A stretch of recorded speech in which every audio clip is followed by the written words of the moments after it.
परमात्मा के सरगुण स्वरूप की भी बड़ी वडियाई है, निर्गुण स्वरूप की भी बड़ी वडियाई है। इस करके साहिब जी महाराज कहते हैं सरगुण भी वो आप ही है, निर्गुण भी वो आप ही है। क्योंकि उन्हें अपने आप ही पहला आसा दी वार दे विच जगत की पूरी रचना का जिक्र जदों महाराज ने किया, सतगुरु जी कहते ने आप ही ने आप साजियो,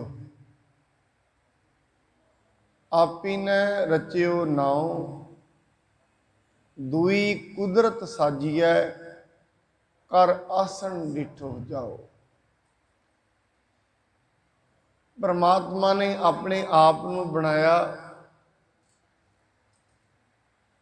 उस दे बनाउण तो मगरों क्योंकि वह सहभंग है, फिर ये सारी सृष्टि बनाई। ताई करके उसने ये सृष्टि आप ही बनाई है। जदों ये सृष्टि बनाई होएगी उस समय कोई भी व्यक्ति इत्थे मौजूद नहीं सी, जेड़ा इस दी डेट ही लिख जाता सृष्टि कदों बनी। इस करके जपजी साहब की बाणी विच महाराज ने जदों किसी ने यह सवाल पूछा होवेगा सृष्टि कदों बनी ते किवें बनी, महाराज ने क्या है थित वार ना जोगी जाने, रुत माहो ना कोई, जा करता सिर ठीको साजे आपे जाने सोई। पृथ्वी कदों बनी है, किवें बनी है, ये दुनिया के उत्ते कोई गरीब है, कोई अमीर है, कोई रोगी है, ये सारा पसारा किवें है, ये बारे कोई भी व्यक्ति जानता नहीं। ये बारे कोई भी व्यक्ति अज तक समझ नहीं सकिया।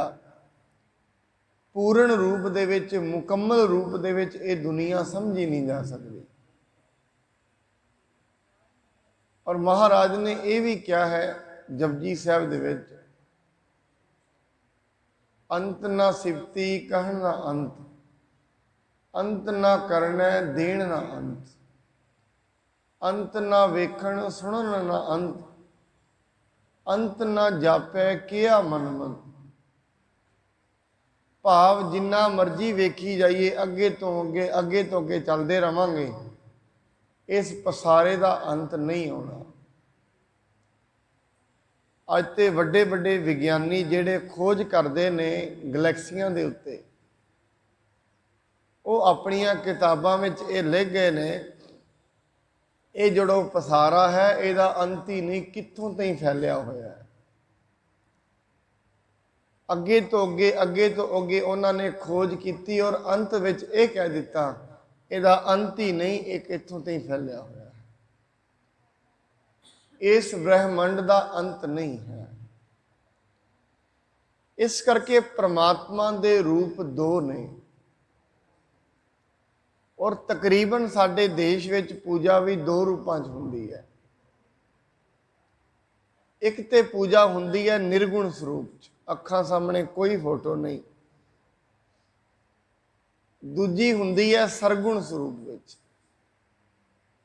जिवें अवतारां दीयां मूर्तियां बना लैणियां, इनू सरगुण स्वरूप कहंदे ने। मूर्ति पूजा सरगुण स्वरूप है, पर वो परमात्मा का सरगुण स्वरूप नहीं है। परमात्मा की जे फोटो वेखनी होए, गुरु साहब ने दसिया है उसकी फोटो की है। जे परमात्मा का रूप वेखना होए, महाराज ने गुरबाणी च परमात्मा की फोटो का भी जिक्र किया है। फोटो कैसी है उसकी, आप जी आनंद साहब विच पढ़ते हो, ये विश्व संसार तुम देख दे यह हर का रूप है। भाव ये जिहड़ी दुनिया है जो तुसीं वेख रहे हो बनी हुई, ये सारी दुनिया उहदा रूप है। जंगल वेखदे हो, दरख्त वेखदे हो, चिड़ियाँ ने, 84 लाख जीव ने, ये सारे दे सारे रूप ने परमात्मा दा। यह विश्व संसार तुम देखदे, यह हर का रूप है, हर रूप नजरी आया। ये भी हरि का रूप है। क्यों? परमात्मा आप सहभंग है। जदों उस दे विच ये फुरना आया, मैं एक तो अनेक हो जावां, उसने 5 तत्त बनाए। 5 तत्तां दे विच त्रैगुणी माया बनाई, रजो सतो तमो। ये सारी ओदी माया है। 3 गुण रूपी उसने माया बनाई है। भाव जदों मनुख का मन है, उहदे विच 3 तरीके की कशिश है, और यही मन इन्हां 3 तरीकों तो उत्ते भी चला जाता है। वैसे कशिश 3 ने। कई बारी ते मन भजदा बड़ा है, कई बारी सो जाता है, कई बारी जागदा भी है ते भजदा भी है। जिमें पहला आलसी, दूजा रजोगुण है, ये भजना है। सतो का मतलब ये दोवें विच होने, रज भी होना, सत भी होना। अज दी दुनिया दे विच बहुता रजोगुण प्रधान है, भजना प्रधान है। भजना मनुख भज रहा है, भाव रजोगुण प्रधान है पूरी दुनिया। ताई ते मनुख एक तो अगे, अगे तो अगे, अगे तो अगे चल रहा है, मन रुकदा ही नहीं। जिवें आपां मोबाइल दे विच वेखदे हां, उहदे 2 रूप हुंदे ने। एक हुंदा है सॉफ्टवेयर, एक हुंदा है हार्डवेयर। जे असीं फोन करदे हां मोबाइल तो, ये फोन तां हुंदा है, उहदे विच फोन वाला सॉफ्टवेयर है। हार्डवेयर की हुंदा, जिहड़े उहदे पुरजे ने, सारी बॉडी उहदे पुरजे, वो हार्डवेयर है। वो हार्डवेयर ते बनया होया है, काम उवें ही करेगा जिवें सॉफ्टवेयर कराएगा। मैं थोड़ा जा ये उदाहरण तां लिया है क्योंकि मोबाइल सारिਆਂ ਦੇ ਕੋਲ ਹੁੰਦੇ ने, समझ लग जाएगी इस तो होर ज़्यादा। कहते हैं उस तो ये समझ आती है, एक सॉफ्टवेयर है, एक हार्डवेयर है। जिमें असी अपने घर का नक्शा बनाने हैं। एक होर उदाहरण, एक तो होर समझ आ जाए शायद। जिमें घर का नक्शा बनाने हैं, जो मकान बनाना है वो पहला बन गया है। मकान वैसे 2 बारी बनया है। पहली बारी कित्थे बनया? दिमाग विच, नक्शे विच बनया पहली बारी। दूजी बारी बनया धरती ते। पर जो कुछ धरती ते बनया है वो दिमाग विच है, ताई ते धरती ते बनया है।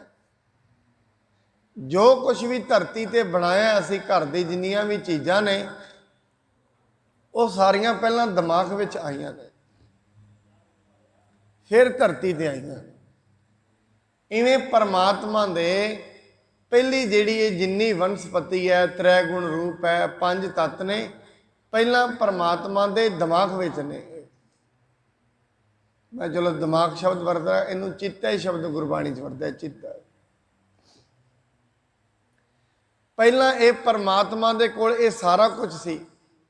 पृथ्वी इहो जी बनेगी, इहदे विच इन्ने जीव होणगे, उन्हां दी रोटी पानी का बंदोबस्त इवें होएगा, ते मैं सारियां दे विच ही होवांगा। क्योंकि परमात्मा कैसा करता है, जे असीं वेखदे हां कुम्हार हुंदा है ना, कुम्हार घड़े बनाउंदा है, घड़ा किसे घर हुंदा है, कुम्हार किते हुंदा है। जिहड़ा पुरख शब्द है ना, करता पुरख, पुरख का मतलब पुरुष नहीं है। ਅਮਰਕੋਸ਼ ਦੇ ਵਿੱਚ ਇਹਦੇ ਅਰਥ ਲਿਖੇ ਨੇ। ਪੁਰਖ ਦਾ ਮਤਲਬ ਪੁਰੀ ਪੁਰੀ ਬਸੰਤਾ,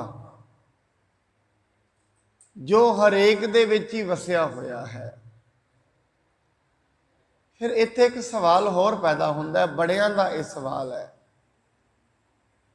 ਜੇ ਪਰਮਾਤਮਾ ਸਾਰਿਆਂ ਦੇ ਵਿੱਚ ਹੀ ਹੈ, ਫਿਰ ਜੋ ਮਾੜੇ ਕਰਮ ਹੁੰਦੇ ਨੇ, ਜੋ ਵੀ ਹੁੰਦਾ ਹੈ, ਇਹ ਫਿਰ ਪਰਮਾਤਮਾ ਕਰਾਉਂਦਾ ਹੈ? ਪਰਮਾਤਮਾ ਵਿੱਚ ਬਹਿ ਕੇ ਨਹੀਂ ਕਰਾਉਂਦਾ, ਪਰਮਾਤਮਾ ਵਿੱਚ ਰਹਿ ਕੇ ਵੀ ਨਿਰਲੇਪ ਹੈ। ਉਹਨੇ ਤੇ ਇੱਕ ਵਾਰੀ ਹੁਕਮ ਬਣਾ ਦਿੱਤਾ ਹੈ, ਉਸ ਹੁਕਮ ਦੇ ਅਨੁਸਾਰ ਮਨੁੱਖ ਦੇ ਕੋਲ ਕਰਮ ਨਹੀਂ। ਬੜੀ ਸਮਝਣ ਦੀ ਗੱਲ, ਉਸ ਨੇ ਇੱਕ ਹੁਕਮ ਬਣਾਇਆ ਹੈ। ਜਿਵੇਂ ਅਸੀਂ ਕਹਿ ਸਕਦੇ ਹਾਂ ਇੱਕ ਹੁਕਮ ਹੈ ਉਹਦਾ, ਉਸ ਦੇ ਵਿੱਚ ਫਿਰ ਕਰਮ ਨਹੀਂ। ਮਨੁੱਖ ਜੈਸੇ ਜੈਸੇ ਕਰਮ ਕਰੀ ਜਾਂਦਾ ਹੈ, ਉਹ ਹੁਕਮ ਦੇ ਅਨੁਸਾਰ ਉਹਨੂੰ ਸਜ਼ਾ ਮਿਲਦੀ ਰਹਿੰਦੀ ਹੈ, ਕ੍ਰੈਡਿਟ ਵੀ ਮਿਲਦਾ ਰਹਿੰਦਾ ਹੈ। ਕਰਮ ਉਹਨੇ ਬਣਾਏ ਨੇ, ਹੁਕਮ ਉਹਨੇ ਬਣਾਇਆ ਹੈ, ਉਹਦੇ ਅਨੁਸਾਰ ਫਿਰ ਮਨੁੱਖ ਕਰਮ ਕਰਦਾ ਰਹਿੰਦਾ ਹੈ। ਫਿਰ ਜੈਸੇ ਜੈਸੇ ਕਰਮ ਕਰਦਾ ਹੈ, ਕੋਈ ਸਰੀਰਿਕ ਕਰੇਗਾ, ਕੋਈ ਮਾਨਸਿਕ ਕਰੇਗਾ, ਉਹਦੇ ਅਨੁਸਾਰ ਫਿਰ ਇਹਨੂੰ ਸਜ਼ਾ ਮਿਲੇਗੀ। ਉਹਦੇ ਅਨੁਸਾਰ ਇਹ ਦੁੱਖ ਤੇ ਸੁੱਖ ਨੇ। ਉਹਦੇ ਅਨੁਸਾਰ ਮਨੁੱਖ ਨੂੰ ਦੁੱਖ ਤੇ ਸੁੱਖ ਮਿਲਦੇ ਨੇ। ਦੁੱਖ ਮਾਨਸਿਕ ਵੀ ਹੁੰਦੇ ਨੇ, ਦੁੱਖ ਸਰੀਰਿਕ ਵੀ ਹੁੰਦੇ ਨੇ। ਉਹਨੇ ਪਰਮਾਤਮਾ ਕਿਸੇ ਨੂੰ ਨਾ ਦੁੱਖ ਦੇ ਰਿਹਾ ਹੈ, ਨਾ ਸੁੱਖ ਦੇ ਰਿਹਾ ਹੈ। ਪਰਮਾਤਮਾ ਤੇ ਅਫੁਰ ਅਵਸਥਾ ਵਿੱਚ ਹੈ। ਉਸ ਦਾ ਜਿਹੜਾ ਹੁਕਮ ਹੈ, ਉਹਦੇ ਹੁਕਮ ਦੇ ਵਿੱਚ ਹੀ ਮਨੁੱਖ ਬੇਨਤੀ ਕਰਦਾ ਹੈ, ਔਰ ਉਹਦੇ ਹੁਕਮ ਦੇ ਵਿੱਚ ਹੀ ਐਸੀ ਚੀਜ਼ ਹੈ, ਅਸੀਂ ਬੇਨਤੀ ਕਰਾਂਗੇ ਤੇ ਸਾਨੂੰ ਸੁੱਖ ਵੀ ਮਿਲ ਜਾਏਗਾ। ਇਸ ਕਰਕੇ ਪਰਮਾਤਮਾ ਕਿਸੇ ਵਿੱਚ ਬਹਿ ਕੇ ਕੋਈ ਮਾੜਾ ਨਹੀਂ ਕਰਾ ਰਿਹਾ, ਉਹ ਤੇ ਨਿਰਲੇਪ ਬੈਠਾ ਹੈ, ਉਹ ਨਹੀਂ ਮਾੜਾ ਚੰਗਾ ਕਰਾ ਰਿਹਾ। ਕਿਤੇ ਮਾੜਾ ਚੰਗਾ ਮਨੁੱਖ ਉਹਦੇ ਹੁਕਮ ਦੇ ਵਿੱਚ ਆਪ ਕਰ ਰਹੇ ਨੇ। ਇਹ ਗੱਲ ਮੈਂ ਆਪ ਜੀ ਦੇ ਸਾਹਮਣੇ ਰੱਖਣੀ ਚਾਹੁੰਦਾ। ਪਰਮਾਤਮਾ ਹੈ, ਫਿਰ ਪਰਮਾਤਮਾ ਤੋਂ ਫੋਰਸ ਬਣੀ ਹੈ, 5 ਤੱਤ ਬਣੇ ਨੇ, 3 ਗੁਣ ਬਣੇ ਨੇ। 5 ਤੱਤਾਂ ਤੋਂ ਫਿਰ ਇਹ ਸਾਰੀ ਧਰਤੀ ਬਣੀ। 84 ਲੱਖ ਜੀਵ ਬਣੇ 5 ਤੱਤਾਂ ਤੋਂ। 84 ਲੱਖ ਜੀਵ ਨੇ, ਇੱਕ ਮਨੁੱਖ ਵੀ ਇਹਦੇ ਵਿੱਚ। ਮਨੁੱਖ ਆਪਣੇ ਤਰੀਕੇ ਨਾਲ ਚੱਲ ਰਿਹਾ, ਉਹ ਆਪਣੇ ਤਰੀਕੇ ਨਾਲ ਚੱਲ ਰਹੇ ਨੇ। ਹੁਣ ਜੈਸੇ ਜੈਸੇ ਜਿਹਦੇ ਕਰਮ ਨੇ, ਜੈਸੀ ਜੈਸੀ ਜਿਹਦੀ ਪ੍ਰਲਬਧ ਹੈ, ਉਹ ਮਨੁੱਖ ਉਵੇਂ ਹੀ ਚੱਲੀ ਜਾ ਰਿਹਾ ਹੈ। ਕੋਈ ਦੁੱਖ ਵਿੱਚ ਜੀ ਰਿਹਾ ਹੈ, ਕੋਈ ਆਨੰਦ ਵਿੱਚ ਜੀ ਰਿਹਾ। ਸਾਰੇ ਥੋੜੀ ਨਾ ਦੁਖੀ ਨੇ, ਤੇ ਸਾਰੇ ਸੁਖੀ ਵੀ ਨਹੀਂ, ਆਨੰਦ ਵਿੱਚ ਵੀ ਸਾਰੇ ਨੇ। ਕਾਰਨ ਕੀ? ਆਪਣੇ ਕਰਮ। ਕਾਰਨ ਕੀ? ਆਪਣੀ ਪ੍ਰਲਬਧ। ਹੁਣ ਇੱਕ ਗੱਲ ਹੋਰ ਇੱਥੋਂ ਜੋ ਮਨੁੱਖ ਦੇ ਵਿੱਚ ਅੰਤਰ ਆਤਮੇ ਵਿੱਚ ਆਉਂਦੀ ਹੈ, ਵੈਸੇ ਇਹ ਗੱਲ ਜਿਗਿਆਸੂ ਦੇ ਹਿਰਦੇ ਵਿੱਚ ਜ਼ਿਆਦਾ ਆਉਂਦੀ ਹੈ। ਹਰੇਕ ਦੇ ਵਿੱਚ ਐਸੇ ਸਵਾਲ ਪੈਦਾ ਨਹੀਂ ਹੁੰਦੇ, ਕਿਉਂਕਿ ਜਦੋਂ ਤਾਈਂ ਮਨੁੱਖ ਸਰੀਰ ਦੇ ਤਲ ਤੇ ਖੜਾ ਹੈ, ਉਹਦੇ ਵਿੱਚ ਕੀ ਸਵਾਲ ਆਉਣਗੇ? ਉਹਦੇ ਵਿੱਚ ਇਹ ਸਵਾਲ ਤੇ ਜ਼ਰੂਰ ਆਉਣਗੇ, ਉਹ ਮੇਰੇ ਤੋਂ ਅੱਗੇ ਨਿਕਲ ਗਿਆ, ਮੈਂ ਉਹਦੇ ਤੋਂ ਪਿੱਛੇ ਹਾਂ। ਉਹਨੇ ਜ਼ਿੰਦਗੀ 'ਚ ਏਡਾ ਵੱਡਾ ਘਰ ਬਣਾ ਲਿਆ, ਮੇਰੇ ਤੋਂ ਕੁਝ ਵੀ ਨਹੀਂ ਬਣਿਆ। ਉਹਦੇ ਬੱਚੇ ਅੱਗੇ ਚਲੇ ਗਏ, ਮੈਂ ਪਿੱਛੇ ਰਹਿ ਗਏ ਨੇ। ਉਹ ਰੋਟੀ ਚੰਗੀ ਖਾਂਦਾ ਹੈ, ਮੈਂ ਮਾੜੀ ਖਾਂਦਾ ਹਾਂ। ਇਹ ਤੇ ਸਵਾਲ ਉਹਦੇ ਵਿੱਚ ਆਉਂਦੇ ਨੇ। ਪਰਮਾਤਮਾ ਕਿੱਥੇ ਹੈ, ਕਿੱਥੇ ਉਹ ਵਸਦਾ ਹੈ, ਕਰਮ ਕਿਵੇਂ ਬਣਦੇ ਨੇ, ਇਹ ਸਵਾਲ ਕਿਸੇ ਕਿਸੇ ਵਿੱਚ ਆਉਂਦਾ। ਇਹ ਸਵਾਲ ਕਿਹਦੇ ਵਿੱਚ ਆਏਗਾ? ਜਿਹੜਾ ਬਾਣੀ ਨੂੰ ਥੋੜੇ ਧਿਆਨ ਨਾਲ ਸੁਣਦਾ ਹੈ ਤੇ ਪੜ੍ਹਦਾ। ਜੇ ਮੈਂ ਦੂਜੇ ਲਫ਼ਜ਼ਾਂ 'ਚ ਕਹਾਂ ਨਾ, ਜਿਸ ਮਨੁੱਖ ਨੇ ਗੁਰੂ ਧਾਰਨ ਕੀਤਾ ਹੈ, ਉਹਦੇ ਅੰਦਰ ਇਹ ਸਵਾਲ ਆਉਂਦੇ ਨੇ। ਜਿਹੜਾ ਧਾਰਨ ਸ਼ਬਦ ਹੈ ਨਾ, ਇਹ ਬੜਾ ਹੀ ਕੀਮਤੀ ਹੈ। ਜਿਵੇਂ ਧਰਮ ਹੁੰਦਾ ਹੈ, ਧਰਮ ਵੀ ਧਾਰਨ ਕੀਤਾ ਜਾਂਦਾ ਹੈ। ਗੁਰੂ ਹੈ, ਉਹ ਵੀ ਧਾਰਨ ਕੀਤਾ ਜਾਂਦਾ ਹੈ। ਧਾਰਨ ਦਾ ਮਤਲਬ ਪਤਾ ਹੈ ਕੀ? ਜਿਵੇਂ ਅਸੀਂ ਪਹਿਨ ਲੈਂਦੇ ਹਾਂ ਨਾ ਕੋਈ ਚੀਜ਼, ਜਿਵੇਂ ਕੋਈ ਕਮੀਜ਼ ਹੈ ਪਾ ਲਈ, ਧਾਰਨ ਕਰ ਲਿਆ, ਕਮੀਜ਼ ਸਾਈਡ 'ਚ ਪਈ ਹੈ, ਅਸੀਂ ਸਾਈਡ 'ਚ ਪਏ ਆ, ਜੇ ਠੰਡ ਦਾ ਸਮਾਂ ਹੈ ਠੰਡ ਨਹੀਂ ਜਾਏਗੀ, ਕਿਉਂ? ਧਾਰਨ ਹੀ ਨਹੀਂ ਕੀਤੀ। ਕਮੀਜ਼ ਸਾਈਡ ਵਿੱਚ ਪਈ ਹੈ, ਅਸੀਂ ਸਾਈਡ 'ਚ ਬੈਠੇ ਹਾਂ, ਉੱਤੋਂ ਕੋਟੀ ਪਈ ਹੈ, ਉਧਰੋਂ ਠੰਡ ਹੈ, ਜੇ ਉਹਨੂੰ ਪਾਵਾਂਗੇ ਹੀ ਨਹੀਂ ਤੇ ਠੰਡ ਜਾਏਗੀ ਨਹੀਂ। ਇਵੇਂ ਗੁਰੂ ਦੀ ਬਾਣੀ ਇਵੇਂ ਸਮਝ ਲਓ ਇੱਕ ਕੋਟੀ ਦੀ ਤਰ੍ਹਾਂ ਹੈ। ਜੇ ਵਿਕਾਰਾਂ ਰੂਪੀ ਠੰਡ ਨੂੰ ਦੂਰ ਕਰਨਾ ਹੈ, ਇਹ ਮਨ ਰੂਪੀ ਸਰੀਰ ਦੇ ਉੱਤੇ ਪਾਉਣੀ ਪੈਂਦੀ ਹੈ। ਜਦੋਂ ਤਾਈਂ ਨਹੀਂ ਪਾਵਾਂਗੇ, ਦੁੱਖ ਵੀ ਬਣੇ ਰਹਿੰਦੇ ਨੇ, ਕਲੇਸ਼ ਵੀ ਬਣੇ ਰਹਿੰਦੇ ਨੇ। ਇਹ ਹੀ ਨਹੀਂ ਜਿਹੜੇ ਮਨੁੱਖ ਗੁਰਦੁਆਰੇ ਨਹੀਂ ਆਉਂਦੇ ਉਹੀ ਦੁਖੀ ਨੇ, ਜਿਹੜੇ ਮੱਥਾ ਹੀ ਟੇਕ ਕੇ ਨੰਗੀ ਜਾ ਰਹੇ ਨੇ ਦਿਮਾਗੀ ਤੌਰ ਤੇ ਉਹ ਵੀ ਪਰੇਸ਼ਾਨ ਨੇ, ਉਹ ਕਿਹੜਾ ਸੁਖੀ ਨੇ। ਅਗਿਆਨਤਾ ਦੇ ਅੰਧੇਰੇ ਵਿੱਚ ਦੁੱਖ ਹੀ ਦੁੱਖ ਹੈ, ਭਾਵੇਂ ਗੁਰਦੁਆਰੇ ਹੀ ਰਹਿੰਦਾ ਹੈ, ਭਾਵੇਂ ਮੰਦਿਰ ਰਹਿੰਦਾ ਹੈ, ਭਾਵੇਂ ਮਸਜਿਦ ਰਹਿੰਦਾ ਹੈ। ਡਿਪੈਂਡ ਇਹ ਨਹੀਂ ਕਰਦਾ ਅਸੀਂ ਰਹਿ ਕਿੱਥੇ ਰਹੇ ਹਾਂ, ਨਿਰਭਰ ਇਹ ਕਰਦਾ ਹੈ ਅਸੀਂ ਸਿੱਖ ਕੀ ਰਹੇ ਹਾਂ। ਗੁਰੂ ਭਾਵੇਂ 4000 ਕਿਲੋਮੀਟਰ ਵੀ ਦੂਰ ਬੈਠਾ ਹੈ, ਇਹ ਕੋਈ ਡਾਊਟ ਨਹੀਂ ਹੈ ਬੈਠਾ ਕਿੱਥੇ ਹੈ। ਗੱਲ ਇਹ ਹੈ ਗੁਰੂ ਦੀ ਕਿੰਨੀ ਸਿੱਖਿਆ ਨੂੰ ਮਨ ਤੇ ਧਾਰਨ ਕੀਤਾ ਹੈ। ਹੋ ਸਕਦਾ ਹੈ ਗੁਰੂ ਨਾਲ ਹੀ ਬੈਠਾ ਰਹੇ ਤੇ ਗੁਰੂ ਦੀ ਇੱਕ ਸਿੱਖਿਆ ਵੀ ਧਾਰਨ ਨਾ ਕੀਤੀ ਹੋਏ।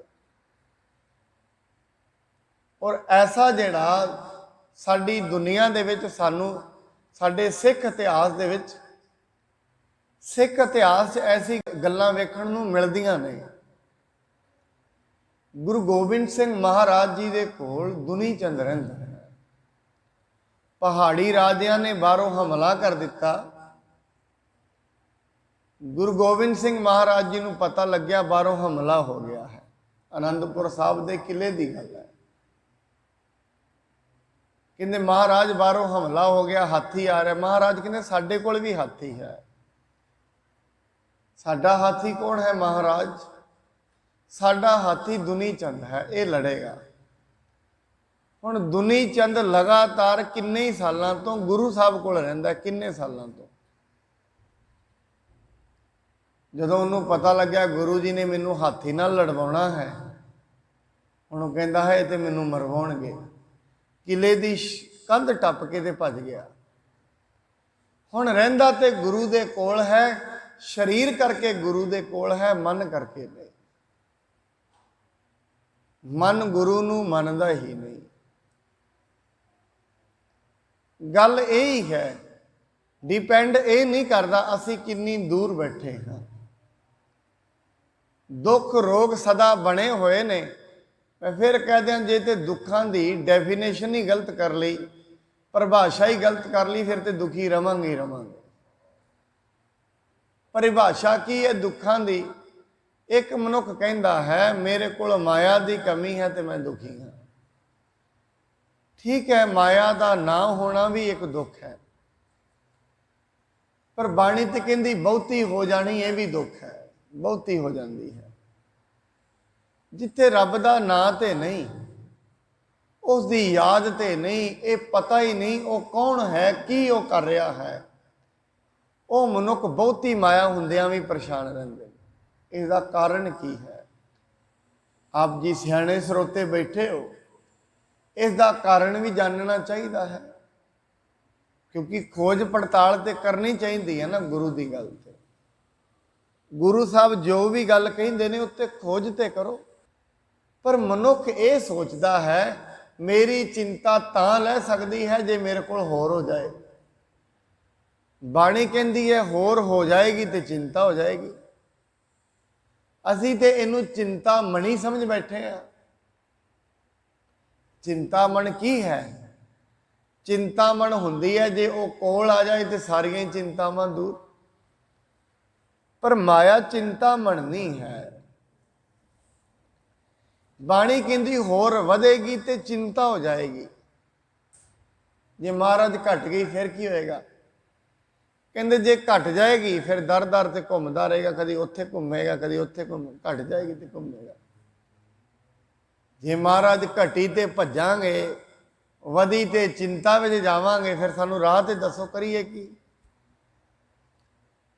फिर रास्ता की है? बाणी कहती दोहों व्यवस्था ते जो मुक्ता, सोई सुहेला भाली है। जेड़ा दोवां तो मुक्त है, थोड़ी विच भी मन विच डर नहीं आउंदा, बहुती विच भी चिंता नहीं आउंदी। जेड़ा दोवां व्यवस्था दे विचों मुक्त है, वही आनंद वाला है। नहीं सारी दुनिया दुखी है, हर एक मनुख ही दुखी है। दुख कई ने बंदे नूं, कई, कोई एक दुख नहीं है, बड़े दुख ने।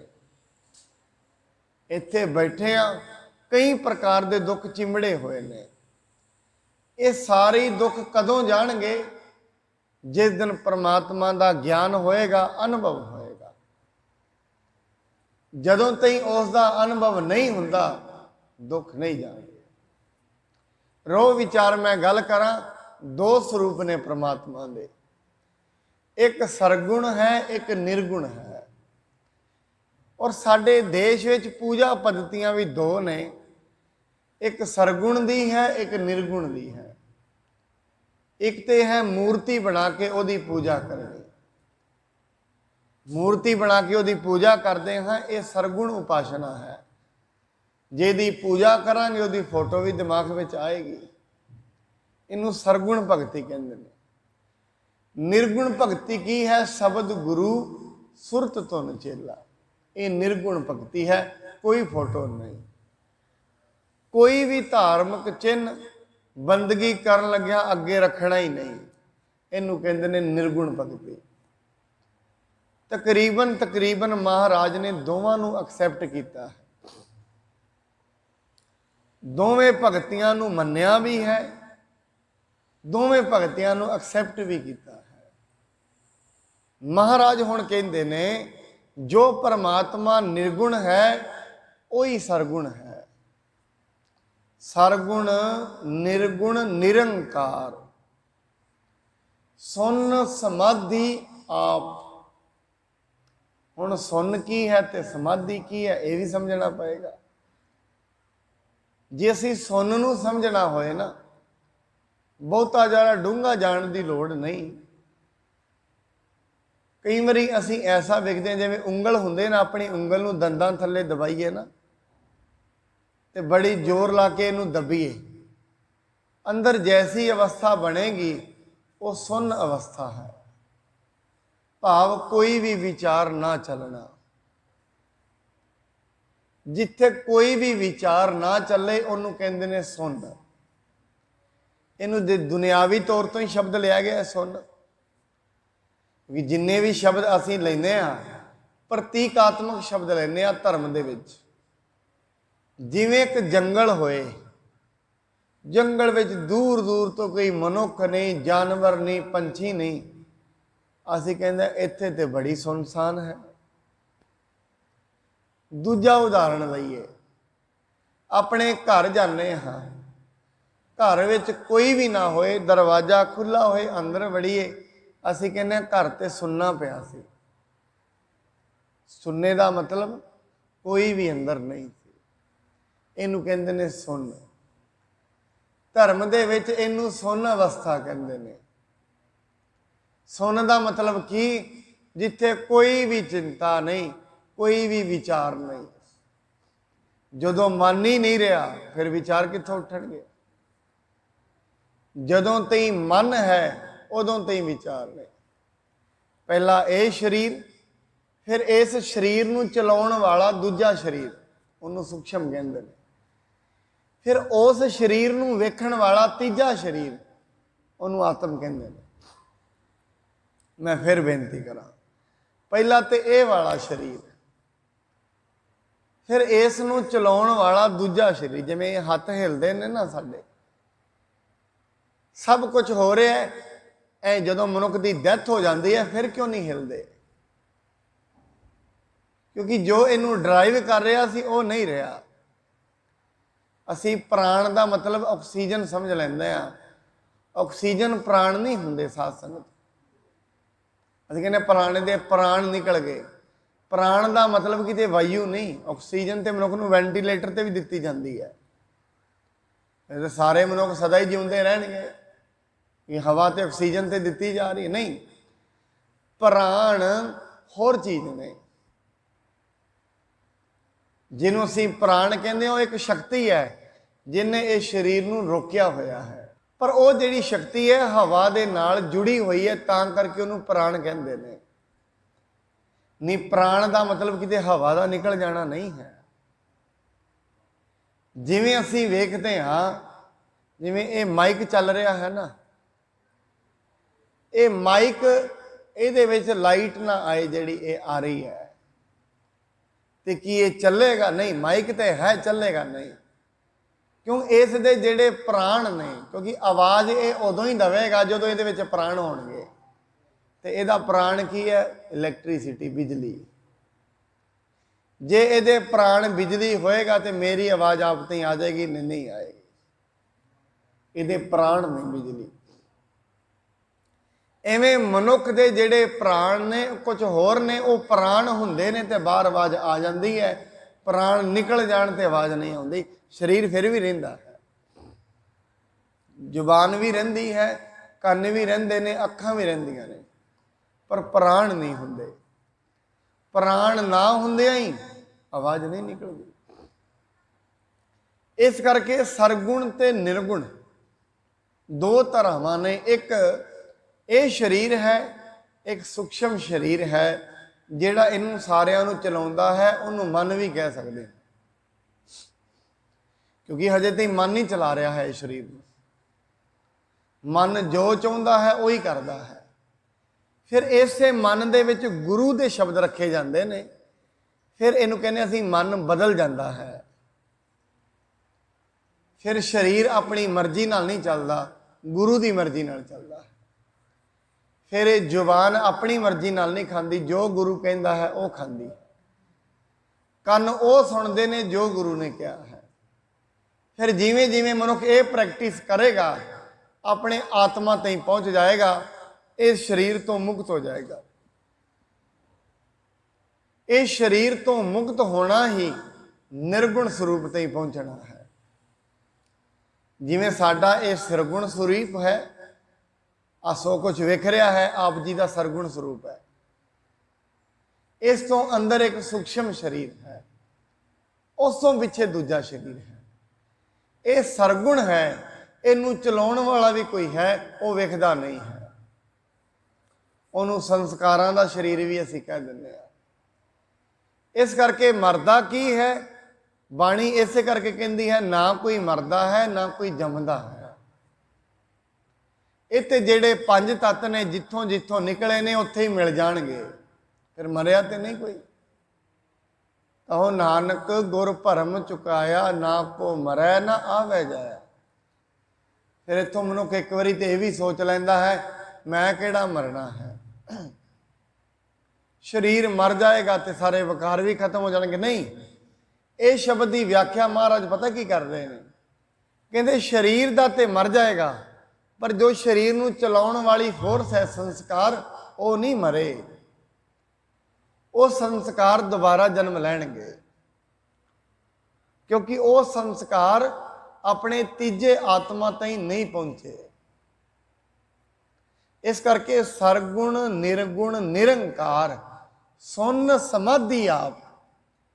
ਸੁਨ ਮਤਲਬ ਉਹ ਅਵਸਥਾ ਜਿੱਥੇ ਕੋਈ ਵਿਚਾਰ ਨਹੀਂ, ਜਿੱਥੇ ਇੱਕ ਮਿਕਤਾ ਆ ਜਾਂਦੀ ਹੈ। ਸਮਾਧੀ ਦਾ ਮਤਲਬ ਸਮਾਧਾਨ। ਇਹ ਵੀ ਧਿਆਨ ਨਾਲ ਸੁਣਨਾ। ਅਸੀਂ ਬੜੀ ਵਾਰੀ ਕਹਿੰਦੇ ਹਾਂ ਮਨੁੱਖ ਸਮਾਧੀ ਲਾ ਲੈਂਦਾ ਹੈ। ਅੱਖਾਂ ਮੀਟਣਾ ਸਮਾਧੀ ਨਹੀਂ ਹੈ, ਉਹ ਤੇ ਇੱਕ ਪ੍ਰਕਿਰਿਆ ਹੈ। ਅੱਖਾਂ ਮੀਟ ਕੇ ਮਨ ਭੱਜਦਾ ਨਹੀਂ, ਮਨ ਬਾਹਰ ਨੂੰ ਨਹੀਂ ਭੱਜਦਾ। ਤਾਂ ਹੀ ਕਰਕੇ ਅਸੀਂ ਜਦੋਂ ਅੱਖਾਂ ਮੀਟ ਲੈਂਦੇ ਹਾਂ, ਅਸੀਂ ਕਹਿੰਦੇ ਹਾਂ ਫਲਾਣਾ ਸਮਾਧੀ ਲਾ ਕੇ ਬੈਠਾ ਹੈ। ਜ਼ਰੂਰੀ ਨਹੀਂ ਜਿਹਨੇ ਅੱਖਾਂ ਮੀਟੀਆਂ ਨੇ ਸਮਾਧੀ ਲੱਗ ਗਈ ਹੈ, ਇਹ ਜ਼ਰੂਰੀ ਨਹੀਂ ਹੈ। ਸਮਾਧੀ ਦਾ ਮਤਲਬ ਹੁੰਦਾ ਹੈ ਸਮਾਧਾਨ। ਸਮਾਧਾਨ ਦਾ ਮਤਲਬ ਉਹ ਅਵਸਥਾ ਜਿੱਥੇ ਜਾ ਕੇ ਦੁੱਖ ਰਹੇ ਨਹੀਂ, ਸਾਰੀ ਸਮਝ ਲੱਗ ਗਈ ਕੀ ਹੈ ਦੁਨੀਆ। इत्थे कौन अपना है कौन पराया है सब समझ लग गई। की करना है की नहीं करना है इनू कहंदे ने समाधि। फिर जेड़े इस समाधि विच रहिंदे ने ना, जिन्हां नूं ये समझ लग गई, गुरु साहब जी ने साक्षात उदाहरण विखाया, तत्ती तवी ते भी बैठते ने, समाधि नहीं टुटदी, क्योंकि शरीर तो दूर हो गए। फिर भाई तारू सिंह वर्गे रंबी थले बैठे ने, खोपरी लाई जाती है, जलाद उन्होंने कहता है तुहानू रस्सियां नाल बन दईए। क्यों? अगर रस्सियां नाल बन देवांगे फिर तुसी आवाज़ नहीं करोगे, हिलोगे नहीं। कहते नहीं, मैं तो बंदगी करता हाँ, तुसी अपना काम करो। भाई तारू सिंह जपजी साहब पढ़ते ने, जलाद रंबी चला रहा उत्तों। इत्थों सोचण की गल यह है, वो कैसी समाधि में अपड़ गए ने जिथे शरीर दे नालों नाता ही टुट गया। इसनूं कहंदे ने आत्मक अवस्था। इस अवस्था ते करोड़ां दे विचों कोई पहुंचदा। कारण की? क्योंकि अपने गुरु की शिक्षा ते विरले मनुख चलते हैं, मरजीवड़े चलते हैं, मैं तो इवें कह दिया। क्योंकि गुरु की शिक्षा ते तुरन का मतलब 100 करोड़ लोगों नाल लड़ाई करनी है। मैं ये भी बेनती करद्या साध संगत, जिस दिन आप निरोल गुरु की शिक्षा ते तुरोगे, निरोल रब के रास्ते ते तुरोगे, सारी दुनिया वरखलाफ हो जाएगी। क्यों? जेड़ा भगत मनुख होंदा है उहदियां गल्लां दुनिया तो बड़ियां वखरियां हो जांदियां। भगत की अवस्था दुनिया तो बड़ी अगे चली जाती है। फिर ताई करके भगतां नूं दुनिया कमला कहती है। भगत है ना, हमेशा हरेक गल ते यही कहणगे, कोई गल नहीं, जो रब करेगा हो जाएगा। दुनिया कहेगी नहीं, कुछ करना भी पैंदा है, एवें किवें रब करेगा हो जाएगा। पर भगत नूं विख जाता है, मेरे कीतिया कुछ नहीं होना, जो रब करता है उवें ही होना। ज्यों राम रख है त्यों रहिए रे भाई। जिवें रब रखदा है उवें रहना पैंदा है। भगत नूं एक जिहड़ी गल है ये अनुभव हो जाती है। हुण मनुखी तौर ते हरेक मनुख ही कहंदा घर विच मुश्किल आ जाए, जिवें रब रखे उवें ही रवांगे। पर याद रखना, वह अंदरों दिल नहीं कहता मैं एवें रवां। हुण मुश्किल तो आई बनी है, करे भी की, दिल तो नहीं करता इस अवस्था च रवां। पर यह भाना मजबूरी का भाना है, ये पहुंचे हुए मनुख की पहचान नहीं। जिवें भाई रघुवीर सिंह वीर लिखते ने, किसी मनुख ने नौकरी चाहिए सी किसी नूं, कहते नौकरी के लिए साढ़े कोल कलकत्ता चला गया, इंटरव्यू दिता, इंटरव्यू में फेल हो गया। मेरे घर आया, मैं उन्होंने पूछया की गल हुई, इंटरव्यू पास हो गया है? कहते नहीं, बस फेल, कोई जवाब नहीं मिले, जिवें रब का भाना। कहते रब का भाना फिर तो तुहानूं खुश होना चाहिए है। कहते अंदरों तो तुहाडा दिल करता है नौकरी मिल जाए, बस हुण नहीं मिली तो रब का भाना। जिवें लोमड़ी जाती है ना, अंगूरां नूं खाना चाहती है, जदों लोमड़ी नूं अंगूर नहीं ना मिलते, पता कहती है अंगूर खट्टे ने। जदों चीज़ ना मिले, इनू रब का भाना, यह भाना नहीं है, यह मजबूरी है। भाने में बड़ा फर्क है, आपां मजबूरी नूं भाना ना कहिए। जो साडी मजबूरी है उन्होंने भी असी भाना कह दें, भाना नहीं है। भाना है भावें चोट लगी है, भावें घर दे विच सुख आए ने, दोवें अवस्था ही भाना। हुण इस अवस्था का मालक कोई मरजीवड़ा विरला हुंदा है। इस करके महाराज बाणी च कहंदे ने, परमात्मा नूं जानना ते मानना बड़ियां वखरियां गल्लां। परमात्मा निर्गुण स्वरूप दे विच साडे अंदर ही बैठा है, असीं उन्हूं जानना है। और उन्हूं जिस दिन जान लिया, फिर जेड़े आनंद पिछे असीं भज्जे फिरदे हां, वो आनंद उस दिन ही मिल जाएगा। बाणी ने ताई ते गुलाब का फुल का उदाहरण लिया, हीरन का भी उदाहरण लिया। कहते जिवें एक हीरन हुंदा है ना, ਸਾਰੀ ਉਮਰ ਕਸਤੂਰੀ ਦੀ ਭਾਲ ਵਿੱਚ ਜੰਗਲ ਵਿੱਚ ਫਿਰਦਾ ਰਹਿੰਦਾ ਹੈ। ਸਾਰੀ ਉਮਰ ਵੀ ਕਿਤੇ ਕਸਤੂਰੀ ਮਿਲ ਜਾਏ, ਸੁਗੰਧੀ ਮਿਲ ਜਾਏ ਤੇ ਮੈਂ ਆਨੰਦਿਤ ਹੋ ਜਾਵਾਂਗਾ। ਇਵੇਂ ਜਿਹੜਾ ਮਨੁੱਖ ਹੈ ਦੁਨੀਆ ਰੂਪੀ ਜੰਗਲ ਦੇ ਵਿੱਚ ਸੁੱਖਾਂ ਦੀ ਆਸ ਵਿੱਚ ਤੁਰਿਆ ਫਿਰਦਾ ਹੈ। ਹੁਣ ਇਹ ਸੋਚਦਾ ਹੈ ਮੇਰੇ ਕੋਲ ਮੋਟਰਸਾਈਕਲ ਨਹੀਂ, ਸੁੱਖ ਤਾਂ ਨਹੀਂ ਹੈ। ਮੋਟਰਸਾਈਕਲ ਮਿਲ ਜਾਂਦੀ ਹੈ, ਸੁੱਖ ਤੇ ਫਿਰ ਵੀ ਨਹੀਂ ਮਿਲਦਾ। ਮਹੀਨੇ ਬਾਅਦ ਦੂਜੀ ਕੋਈ ਪ੍ਰੋਬਲਮ ਆ ਜਾਂਦੀ ਹੈ। ਹਰੇਕ ਮਨੁੱਖ ਦੀ ਜ਼ਿੰਦਗੀ ਵਿੱਚ ਇਹੀ ਚੀਜ਼ ਹੈ। ਹਰੇਕ ਦੀ, ਹਰੇਕ ਮਨੁੱਖ ਸੋਚ ਰਿਹਾ ਹੈ ਮੇਰੇ ਦੁੱਖ ਦਾ ਕਾਰਨ ਦੁਨਿਆਵੀ ਤੌਰ ਤੇ ਮੇਰੇ ਕੋਲ ਵਸਤੂਆਂ ਘੱਟ ਨੇ। ਬਾਣੀ ਕਹਿੰਦੀ ਨਹੀਂ, ਮਨੁੱਖ ਦੇ ਦੁੱਖਾਂ ਦਾ ਕਾਰਨ ਵਸਤੂਆਂ ਨਹੀਂ। ਜਿਵੇਂ ਉਸ ਦੇ ਦੁੱਖਾਂ ਦਾ ਕਾਰਨ ਇਸ ਦੇ ਕੋਲ ਪਰਮਾਤਮਾ ਦਾ ਨਾਮ ਨਹੀਂ, ਇਹ ਹੈ। ਪਰਮਾਤਮਾ ਦੇ ਨਾਮ ਦਾ ਮਤਲਬ ਕੀ? ਉਹਦੀ ਯਾਦ। ਕਦੀ ਆਪ ਜੀ ਇਹ ਵੀ ਨਾ ਭੁਲੇਖਾ ਖਾ ਜਾਣਾ। ਕਈ ਵਾਰੀ ਅਸੀਂ ਵੇਖਦੇ ਬੜੇ ਲੋਕ ਕਈ ਸਾਲਾਂ ਤੋਂ ਸਤਨਾਮ ਵਾਹਿਗੁਰੂ ਦਾ ਜਾਪ ਕਰਦੇ ਆਉਂਦੇ ਨੇ, ਹਜੇ ਤੇ ਉਹਨਾਂ ਦੇ ਕਰਮ ਮਾੜੇ ਨੇ ਤੇ ਕੋੜਾ ਬੋਲਦੇ ਨੇ। ਇਹਦਾ ਮਤਲਬ ਫਿਰ ਨਾਮ ਤੇ ਨਹੀਂ ਨਾ ਇਹ ਹੋਇਆ। ਨਾਮ ਦਾ ਮਤਲਬ ਕੀ ਹੈ? ਨਾਮ ਦਾ ਮਤਲਬ ਹੈ ਪਰਮਾਤਮਾ ਨੂੰ ਸਾਖਸ਼ਾਤ ਕਰਨ ਦੀ ਅਵਸਥਾ, ਉਹਦੇ ਹੁਕਮ ਨੂੰ ਪਹਿਚਾਨਣ ਦੀ ਅਵਸਥਾ। ਇਹ ਨਾਮ ਹੈ। ਸਤਨਾਮ ਵਾਹਿਗੁਰੂ, ਅੱਲਾ, ਰਾਮ, ਰਹੀਮ, ਕਰੀਮ, ਇਹ ਵਿਧੀਆਂ ਨੇ ਉਹਦੇ ਤੇ ਪਹੁੰਚਣ ਦੀਆਂ। ਇਹ ਤਰੀਕੇ ਨੇ। ਤੇ ਬਾਣੀ ਤੇ ਇਹੀ ਕਹਿੰਦੀ ਹੈ ਬਾਰ-ਬਾਰ, ਤੂੰ ਉਹਨੂੰ ਮੰਨ, ਇਹੀ ਨਾਮ ਹੈ।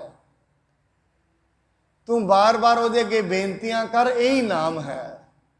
ਕਿਉਂਕਿ ਬੇਨਤੀਆਂ ਕਰਕੇ ਮਨ ਨਿਰਮਲ ਹੋ ਜਾਏਗਾ।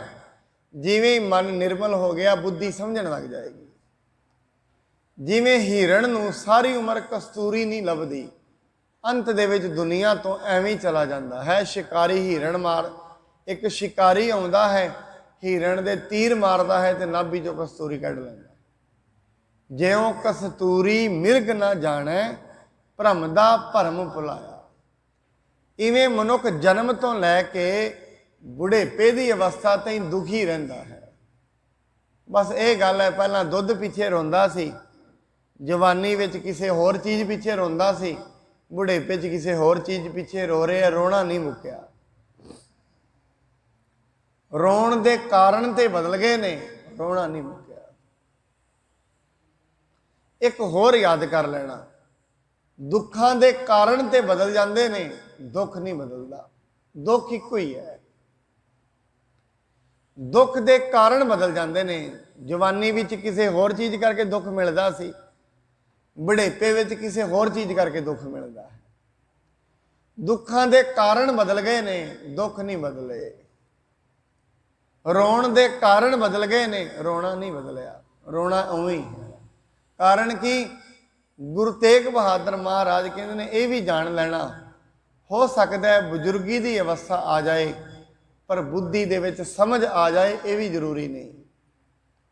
ਬਿਰਧ ਭਇਓ ਸੁਝੈ ਨਹੀਂ, ਕਾਲ ਪਹੁੰਚਿਓ ਆਨ। ਬਜ਼ੁਰਗੀ ਦੀ ਅਵਸਥਾ ਵਿੱਚ ਵੀ ਮਨੁੱਖ ਦੇ ਰੋਣੇ ਖਤਮ ਹੋ ਜਾਣ, ਇਹ ਜ਼ਰੂਰੀ ਨਹੀਂ ਹੈ। ਕਿਉਂਕਿ ਉਹਨੇ ਸਾਰੀ ਉਮਰ ਪਰਮਾਤਮਾ ਨੂੰ ਸਮਝਿਆ ਹੀ ਨਹੀਂ। ਜਿਸ ਨੇ ਜੀਵਨ ਦਿੱਤਾ ਉਹਨੂੰ ਕਦੇ ਜਾਣਿਆ ਹੀ ਨਹੀਂ। ਮੈਂ ਅੱਜ ਦੀ ਆਪ ਦੇ ਨਾਲ ਇਹੀ ਗੱਲ ਕਰ ਰਿਹਾ ਹਾਂ, ਪਰਮਾਤਮਾ ਦੇ ਦੋ ਰੂਪ, ਸਰਗੁਣ ਤੇ ਨਿਰਗੁਣ। ਨਿਰਗੁਣ ਕਹਿ ਸਕਦੇ ਹਾਂ ਡਰਾਈਵਿੰਗ ਫੋਰਸ ਜਿਹੜੀ ਚਲਾ ਰਹੀ ਸੱਤਾ ਹੈ। ਸਰਗੁਣ ਕਹਿ ਸਕਦੇ ਹਾਂ ਜੋ ਵਿਖ ਰਹੀ ਹੈ। ਇਹ ਜੋ ਜਿੰਨੀ ਦੁਨੀਆ ਹੈ ਇਹ ਪਰਮਾਤਮਾ ਹੀ ਹੈ। ਸਭ ਗੋਬਿੰਦ ਹੈ, ਸਭ ਗੋਬਿੰਦ ਹੈ। ਜੋ ਕੁਝ ਵਿਖ ਰਿਹਾ ਹੈ ਇਹ ਸਭ ਕੁਝ ਰੱਬ ਹੀ ਹੈ। ਰੱਬ ਤੋਂ ਬਿਨਾਂ ਇਹ ਦੁਨੀਆ ਤੇ ਕੁਝ ਵੀ ਨਹੀਂ। ਸਰਗੁਣ ਨਿਰਗੁਣ ਨਿਰੰਕਾਰ, ਸੁਨ ਸਮਾਧੀ ਆਪ, ਆਪਨ ਕੀਆ ਨਾਨਕਾ, ਆਪੇ ਹੀ ਫਿਰ ਜਾਪ। ਇਹ ਜਿੰਨੀ ਦੁਨੀਆ ਹੈ ਪਰਮਾਤਮਾ ਨੇ ਆਪ ਹੀ ਬਣਾਈ ਹੈ। ਫਿਰ ਆਪ ਹੀ ਪਰਮਾਤਮਾ ਜਗਤ ਦੇ ਜੀਵਾਂ ਵਿੱਚ ਬੈਠ ਕੇ ਆਪਣੇ ਆਪ ਨੂੰ ਯਾਦ ਕਰ ਰਿਹਾ ਹੈ। ਹੁਣ ਇੱਕ ਗੱਲ ਇਹ, ਵੈਸੇ 8 ਦਿਨ ਜਿਹੜੀ ਕਥਾ ਚੱਲੇਗੀ ਨਾ ਇਸੇ ਅਸ਼ਟਪਦੀ ਦੀ, ਇਹਦੇ ਵਿੱਚ ਮਹਾਰਾਜ ਬੜੀਆਂ ਵਚਿੱਤਰ ਤੋਂ ਵਚਿੱਤਰ ਗੱਲਾਂ ਦੱਸਣਗੇ। ਕਹਿੰਦਾ ਇਹਨਾਂ ਦੇ ਵਿੱਚ ਬੈਠਾ ਉਹ ਆਪਣੇ ਆਪ ਨੂੰ ਆਪ ਹੀ ਯਾਦ ਕਰ ਰਿਹਾ ਹੈ। ਵੇਖੋ जिस दिन दुनिया बनी होवेगी ਉਹਨੂੰ याद करना है। ये नियम किहने बनाया? एक थोड़ा जिहा ਇਹਨੂੰ याद करो। ये मत किहने दिती है भी ਉਹਨੂੰ याद भी करना है? ये भी तो रब ने बनाई है। ये वाली मत